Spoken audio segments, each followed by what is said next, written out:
भोजपुरी की नई जानकारी के लिए हमारे साथ जुड़े। ये लाल रंग का सब्सक्राइब बटन क्लिक करें और बेल आइकन को दबाएं, जिससे नई वीडियो की जानकारी आप तक पहुंच जाए। जान लीजिए, सब्सक्राइब करना बिल्कुल फ्री है। आखिर क्या बोले सुपरस्टार खेसारी लाल यादव पवन सिंह के बारे में।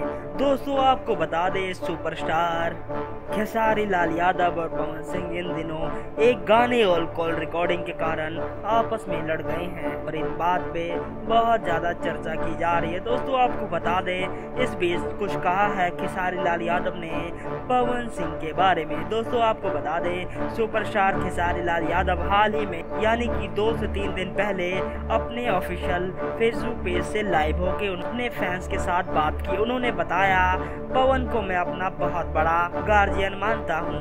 मैं मानता हूँ पवन सिंह मेरे बड़े भाई ही नहीं, मेरे गुरु हैं। उन्होंने इस बात का खुलासा करते हुए कहा, मैं निरहुआ और पवन को अपने बड़े भाई, अपने माता पिता को मानता हूँ, क्योंकि उनके ही गाने सुन के मैं इतना बड़ा हूँ। मैं पवन खेसारी के सामने कुछ भी नहीं हूँ। उन्होंने इस बात का खुलासा करते हुए कहा, मैं पवन को बहुत बड़ा मानता हूँ। देखते हैं दोस्तों पवन सिंह जी इस बात का क्या रिप्लाई करते हैं। धन्यवाद।